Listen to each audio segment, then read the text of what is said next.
Good morning children. आज हम लोग पढ़ेंगे सर्वनाम। सर्वनाम क्या है? सर्वनाम दो शब्दों के मेल से बना हुआ एक शब्द है। वो दो शब्द क्या है? सर्व और नाम। सर्व मतलब क्या होता है? सबके लिए, सभी। और नाम, नाम तो आप लोग जानते ही हो। तो जो सभी नाम के लिए प्रयोग किया जाए उसे हम क्या बोलेंगे? सर्वनाम। और नाम को हम लोग पहले पढ़ चुके हैं। सभी नाम को हम लोग क्या बोलते हैं? संज्ञा। किसके नाम? व्यक्ति, वस्तु, स्थान के नाम को हम लोग क्या बोलते हैं? संज्ञा। तो नाम के बदले जो प्रयोग किया जाए उसे हम लोग क्या बोलेंगे? सर्वनाम। तो संज्ञा के बदले जो प्रयोग किया जाए, नाम मतलब क्या हो गया? संज्ञा। तो संज्ञा के बदले जो शब्द प्रयोग किया जाए उसे हम लोग क्या बोलेंगे? सर्वनाम। आइए इसे एक हम लोग एग्जाम्पल या उदाहरण के द्वारा समझते हैं। जैसे यहाँ पर लिखा हुआ है, अमर विद्यालय से 2 बजे लौटा। अमर ने नहा धोकर खाना खाया। अमर ने अमर की मम्मी को विद्यालय की बातें भी बताई। फिर अमर पढ़ने बैठ गया। यहाँ पर जो वाक्य है उसमें हम क्या देख रहे हैं? अमर अमर अमर शब्द क्या आ रहा है?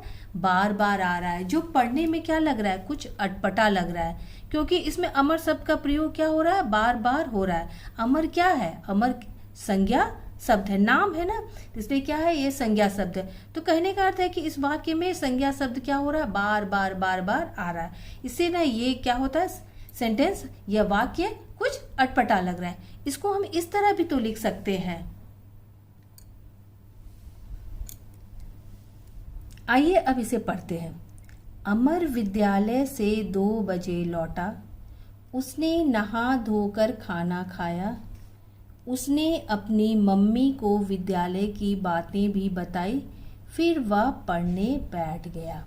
यहाँ पर हम क्या देख रहे हैं? यहाँ पर भी अमर के बारे में बताया गया। इसके पहले भी हमने अमर के बारे में ही बातें की। तो यहाँ पर पढ़ने से ये वाक्य क्या लग रहे हैं? सब सही लग रहे हैं, सुनने में भी अच्छा साउंड कर रहा है। इसलिए हम क्या करेंगे? यहाँ पर देखिए, यहाँ क्या है? अमर विद्यालय से 2 बजे। यहाँ भी हम अमर के बारे में ही बात कर रहे हैं, लेकिन क्या कर रहे हैं? उसने नहा धोकर खाना खाया। उसने हम किसकी जगह पर प्रयोग कर रहे हैं? किसकी जगह पर प्रयोग कर रहे हैं? अमर की जगह पर। किसकी जगह पर प्रयोग कर रहे हैं? अमर की जगह पर। उसने अपनी मम्मी को विद्यालय की बातें बताई। उसने और अपनी, ये किसकी जगह पर प्रयोग हुआ है? ये भी अमर की जगह पर प्रयोग हुआ है। फिर वह पढ़ने बैठ गया। वह क्या है? वह भी किसकी जगह पर प्रयोग हुआ है? अमर की जगह पर प्रयोग हुआ है। इसके बाद इस तरह हम क्या देखते हैं कि अमर की जगह पर जो शब्द प्रयोग हुआ है, जैसे उसने, वह, अपनी, ये सब क्या है? इसे हम क्या कहते हैं? इसे ही हम क्या कहते हैं? सर्वनाम कहते हैं। इसे ही हम क्या कहते हैं? सर्वनाम कहते हैं। क्यों कहते हैं? क्योंकि यह अमर की जगह पर आया है। और अमर क्या है? संज्ञा। तो अभी हम लोगों ने क्या पढ़ा? संज्ञा की जगह में प्रयोग होने वाले शब्द को हम लोग क्या बोलते हैं? सर्वनाम। तो इस तरह क्या हो गया? उसने, अपनी, वह, ये सब क्या है? सर्वनाम शब्द है। अब आइए इसकी परिभाषा देखते हैं। इस तरह हम कह सकते हैं कि जिन शब्दों का प्रयोग संज्ञा के स्थान पर किया जाता है वे सर्वनाम कहलाते हैं। वे क्या कहलाते हैं? सर्वनाम। संज्ञा के स्थान पर प्रयोग होने वाले शब्द को हम लोग क्या कहते हैं? सर्वनाम कहते हैं। इससे क्या फायदा है? हम खाली संज्ञा शब्द के क्यों नहीं प्रयोग करते हैं? इससे क्या फायदा है कि भाषा क्या हो जाती है? सुंदर और स्पष्ट। भाषा क्या होती है? स्पष्ट और सुंदर बन जाती है। अब आइए कुछ उदाहरण देखते हैं। जैसे आप, यह, वह, मैं, मेरा, ये सब क्या है? सर्वनाम के उदाहरण है। हम ऐसे पढ़ते भी हैं, मैं एक लड़का हूँ, मैं पढ़ता हूँ। तो यहाँ पर मैं क्या हो गया? सर्वनाम। जब हम अपने बारे में करते, तुम खेलते हो, तो तुम क्या हो जाएगा? तुम क्या हो? तुम सर्वनाम। अब आइए इसके भेद के बारे में जानकारी लेते हैं। इसके कितने भेद होते हैं? इसके 6 भेद होते हैं। तो सर्वनाम के 6 भेद होते हैं। सर्वनाम के कितने भेद होते हैं? 6 भेद होते हैं। पहला पुरुषवाचक सर्वनाम, दूसरा निश्चयवाचक सर्वनाम, अनिश्चयवाचक सर्वनाम, प्रश्नवाचक सर्वनाम, संबंधवाचक सर्वनाम और निजवाचक सर्वनाम। कितने भेद हो गए? 6 भेद हो गए। सर्वनाम के 6 भेद हुए। अब आइए अब हम इसको 1 बाय 1 करके पढ़ते हैं। पहला भेद, पुरुषवाचक सर्वनाम। जिन सर्वनाम शब्दों का प्रयोग बोलने वाला अपने लिए, सुनने वाले के लिए या किसी अन्य के लिए करता है उसे पुरुषवाचक सर्वनाम कहते हैं। पुरुषवाचक सर्वनाम किसे कहते हैं? जिन सर्वनाम शब्दों का प्रयोग बोलने वाला अपने लिए। यहाँ बोलने वाला कौन है? आपकी मैम है, जो क्या कर रही है? आपसे बोल रही है, आपको कुछ बोल रही है। सुनने वाला कौन हुआ? आप बच्चे हुए। आप क्या है? मैम की बातें सुन रहे हैं, इसलिए आप क्या हो गए? सुनने वाले। अगर मान लो हम कहते हैं राम के बारे में बात कर रहे हैं, राम अच्छा लड़का है, राम पढ़ता है, राम बहुत होशियार है, तो मैम किसके बारे में कह रही है? किसी तीसरे के बारे में करी। तीसरा कौन है यहाँ पर? राम। तो जिन सर्वनाम शब्दों से बोलने वाला, सुनने वाला और जिसके बारे में हम बात कर रहे हैं के लिए प्रयोग होता है या पता चले, तो उसे हम क्या कहते हैं? पुरुषवाचक सर्वनाम। यहाँ पर मैम किसके बारे में बता रही है? राम के बारे में। तो आपकी मैम कौन हो गई? बोलने वाला। और आप बच्चे क्या हो गए? सुनने वाले। और मैम आपके किसके बारे में बता रही है? राम के बारे में। तो राम क्या हो गया? किसी अन्य व्यक्ति जिसके बारे में हम बात कर रहे हैं। तो जिन सर्वनाम शब्दों का प्रयोग बोलने वाला अपने लिए, सुनने वाले के लिए या किसी अन्य के लिए प्रयोग करता है, तो उसे हम क्या कहते हैं? पुरुषवाचक सर्वनाम। उसे क्या कहते हैं? पुरुषवाचक सर्वनाम। अब आइए इसके उदाहरण देखते हैं। क्या क्या इसके उदाहरण? जैसे आप, हमारा, वह, मैं, तुम। जब भी बोलने वाला होगा तो वो अपने लिए किसका प्रयोग करेगा? मैं। सुनने वाले, आप सुनने वाले होंगे तो आपके लिए हम क्या प्रयोग करेंगे? तुम। और मान लो किसी और के बारे में जिसके बारे में हम बात करें, उसके लिए हम क्या यूज करेंगे? क्या करेंगे? वे। तो आइए और हम एक वाक्य में इसे समझते हैं, सेंटेंस में समझते हैं। हम घूमने जा रहे हैं। यहाँ पर हम क्या है? पुरुषवाचक सर्वनाम। मैंने नाना जी को पत्र लिखा। मैंने क्या है यहाँ पर? पुरुषवाचक सर्वनाम।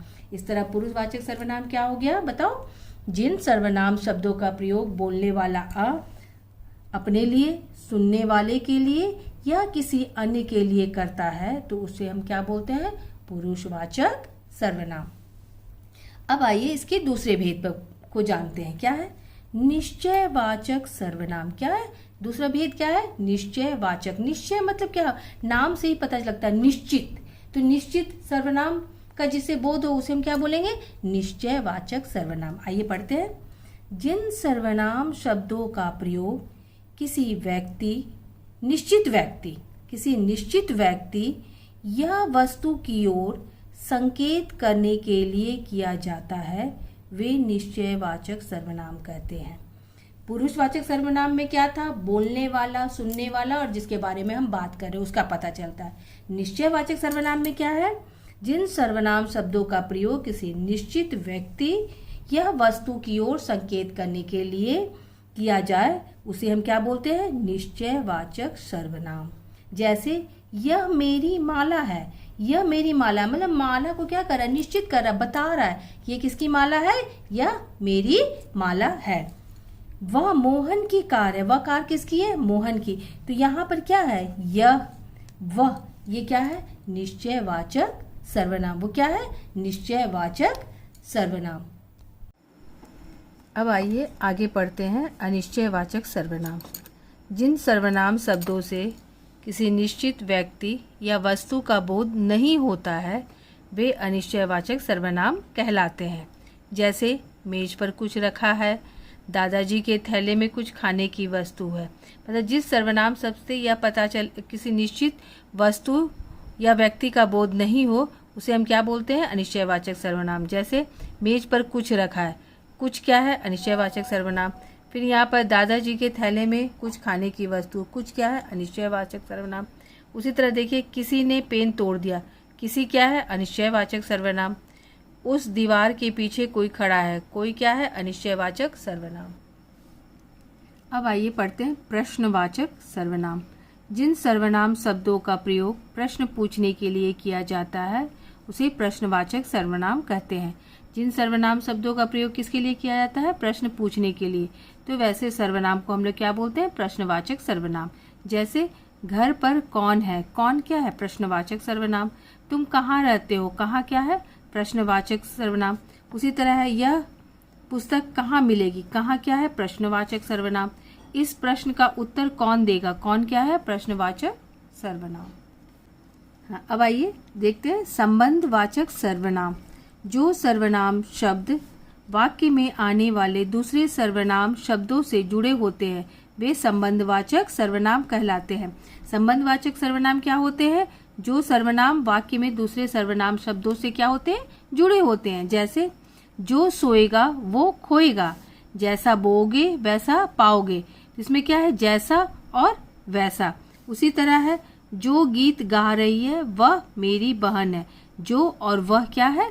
संबंधवाचक सर्वनाम। अब आइए इसके अंतिम भेद में निजवाचक सर्वनाम। निज मतलब क्या होता है? अपना।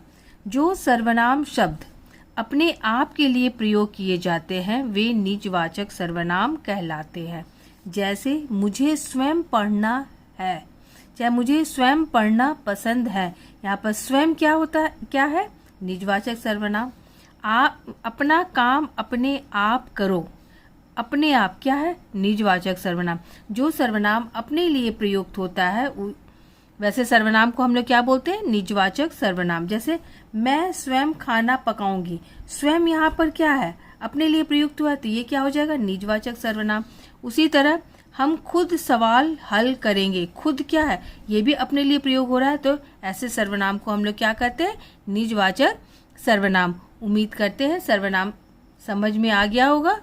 धन्यवाद।